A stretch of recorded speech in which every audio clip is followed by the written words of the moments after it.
Welcome back, everybody. Derrick Soo, your East Oakland advocate. Today is another lesson on surviving homelessness, my tips.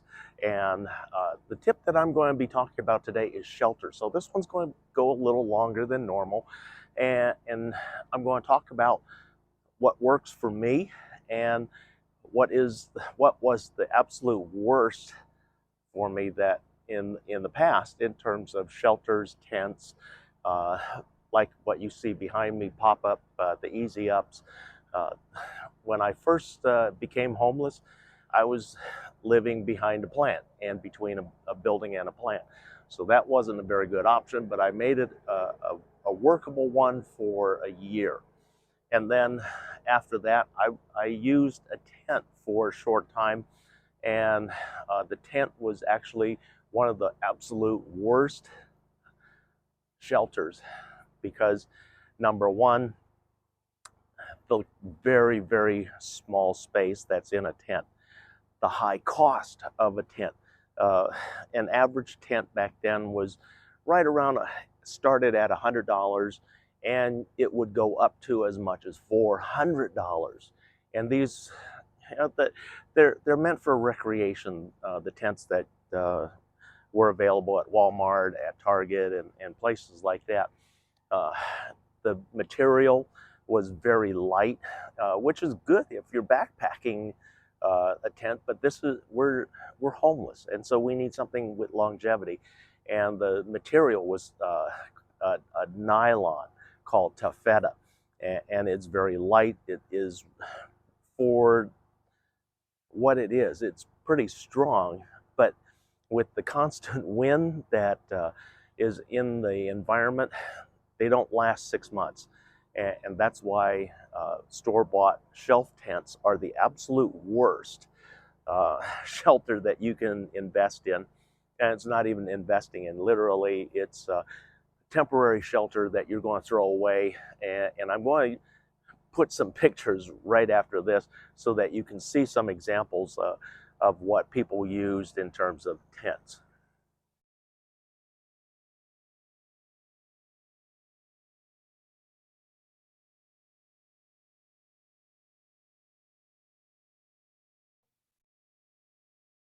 Okay, this is inside an easy up. Well, the style, the pop-up shelters. The pop-up shelters, they come very compact, and nowadays, except for summer, they're pretty cheap right now because it's the off season. They're about $89 to $100.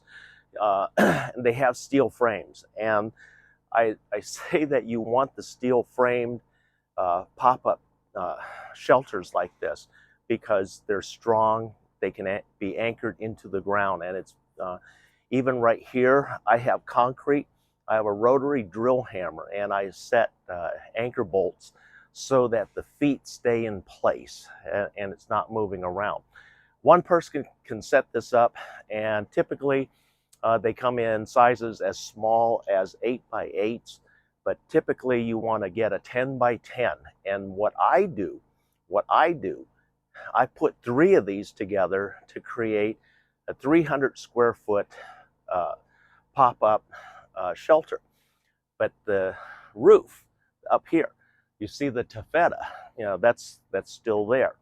But what I do when I join these together, I'm going to join the center tops, and I use baling wire and 1-inch PVC pipe. I cap the ends with a round cap, put a coupler in the center, which is uh, going to be tying all of the three roofs together. And then I have a single peak rather than three separate peaks, and have three different problems or two separate problems for rain runoff. I have just a nice pitched roof on both sides and goes straight across. And then the ceiling is about 8 feet in height.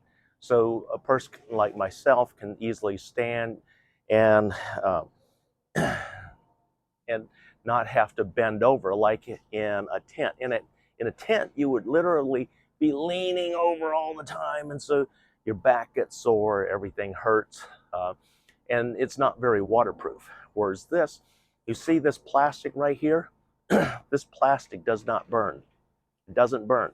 So in the event that there's a fire inside your shelter or outside your shelter, this plastic melts. It does not burn. It will not burn. That's why I use 6 mil, the black plastic sheeting from Home Depot. It does not burn.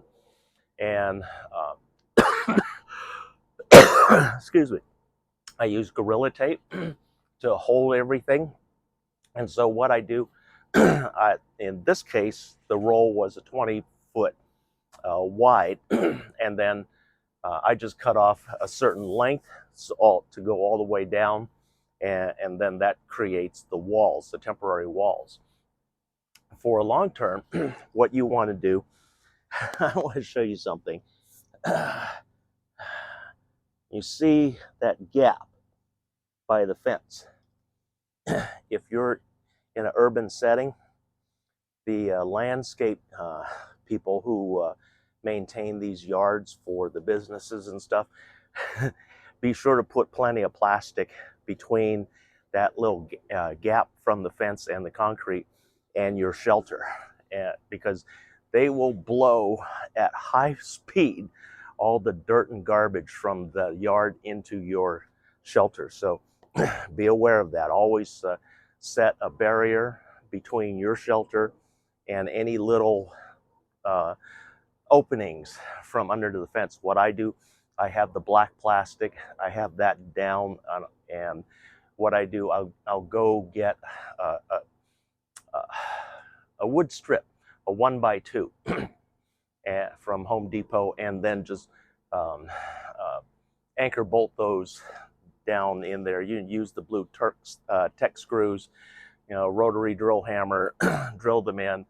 5/16 is the size that you want to use. Quarter can be used, but it's a little small. 5/16 is perfect. That's the whole size on each one of the feet for these pop-ups is about 3/8. 5/16 is perfect. You can use 3/8, a little snug, but 5/16 is better. But you can make it very waterproof with this plastic. It's really thick, and the reason why I like using black, at night you can't see in. I can see shadows on here with the light hitting it, and so I can see what's going on the outside. The other thing with this, with black, in the mornings when it's cold, that little bit of sunlight that starts coming in hits that black color and starts warming your shelter up very nicely. And so, like I said, you want to get a steel frame because it's going to last longer. Don't get any shelter with plastic, PVC, or anything like that, because they will not last 30 days. They last even less than a tent. But tents, number one, absolute worst thing that you can use if you become homeless. Avoid those as much as possible. Like I said, they're anywhere from $100 up to $300-400 for a tent that's going to last you maybe 6 months at best. Because I've gone through, let's see, when I used tents, I used 3, and none of them lasted more than 8 months. If you get a year, you did exceptionally well at making that tent last. But anyway, use the steel frame, easy up style pop-up tents, and then that gives you a 10x10 space. When I first came out here, I didn't have the time to put one up because they didn't show up in time when I came out here. I had to wait about 5 additional days before they actually showed up, and we got it. But anyway, once I got it up, you can see that these are up. They're working really well. This one I put up 2 days ago to protect all of my stuff from the rain that's coming in tonight and through the weekend. But that shelter, that's where I'm living. You see the brown heavy tarp, that was paid for with the GoFundMe donations, uh, the black plastic right here, that was part of the donations also, the Gorilla Tape. So there's a lot of things, a lot of components here that you folks helped me with. And the reason why I really needed your help, because the eviction wasn't planned. I had 1 week of notice, so I literally had no time uh, to get things packed and get my butt out, which I did. And then for the first 4 nights, I fought the rain because I had just that tarp, and I created a type of shelter with the shelving that I rolled over here, but that didn't work out really well. However, it did work for a little bit, but I didn't sleep well because I had to get up every so often because the heavy rains were causing the ponding inside, and so I had to make sure that the water drained away. And then, not only that, but also this site floods. It has poor drainage because, number one, we're only about 5 feet above the water table from the bay.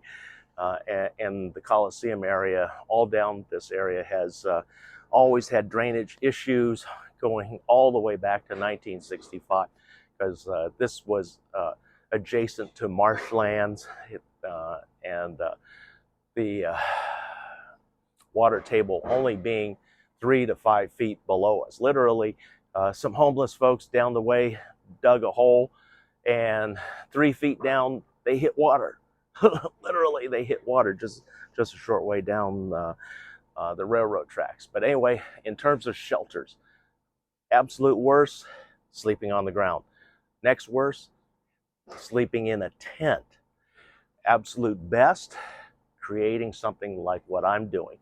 But also, there are other options. There are other options, because that is not a cheap proposition and a cheap shelter to put together. You figure $89, $90 for each one of the pop-ups. Right there, we got $300. We had another $120 for the sheeting plastic, $10 a roll. So there were 4 rolls of tape for the Gorilla Tape. And then also, we need to provide some extra reinforcement from people coming in. So inside of my tent, I have the walls all lined with shelving. And I'm going to take you around so that you can see what it looks like. I'm just going to give you a quick glimpse inside so you can see the shelving. And here's the shelving. And then it's strong enough, and it supports my TV and the speaker over there, but also affords me the extra security of somebody not being able to come in. It buys me a few more seconds where I can take my selection of how I'm going to deal with an intruder, whether it be mama or something else. But anyway, the best shelters to use if you become homeless, get this. But also in the summer, I'm going to be creating what is called a Conestoga hut for my neighbor. And my neighbor, he hasn't had a decent shelter in over a year, and he's been really struggling. He's been in and out of jail, but he's keeping straight and staying out of trouble, and that's the most important part. And so what I want to do is help him. I'm going to build him a Conestoga hut, and what we're going to be doing, we're going to be using pallets for the base. We're going to put down a deck inside of there, and the size, it's going to be 6 feet wide, and we're going to make it 10 feet long. And we're going to make it out of, the framing will be made out of rebar. So we're going to buy rebar at the local home improvement center. And what we're going to do, we're going to purchase 20-foot lengths of rebar, probably about 35 bars to make this. And what we're going to do, it's going to create the frame. That also we're going to put insulation on this, and it's a reflective foam that will help keep it warm in the winter and cooler in the summer. But with steel frame, the rebar frame, it's very sturdy against wind, rain, and even violence. But also, I'm going to show you some advantages with that rebar Conestoga hut, because it is, if with just a few modifications, it is the perfect place to create an East Coast or Midwest igloo with that framing. So I'm going to show you that when we get to that Conestoga hut build out. But stay tuned, folks. There's a lot of different types of ways you can shelter. Right behind me you see RVs. Well, RVs have their advantages and disadvantages. Disadvantages is that in the city of Oakland now, you need to have a registration and a license plate on that in order to have it on the street. If you don't, city, just yesterday, yesterday, I was out getting gasoline for my generator, and noticed city of Oakland had cleared out an entire section of San Leandro Street in terms of all the RVs. They literally cleared all the RVs from High Street all the way to 66th Avenue. So that's a significant number of RVers that were moved yesterday. So anyway, we'll be talking about sheltering and what works, what doesn't work, and how we can make things work for you.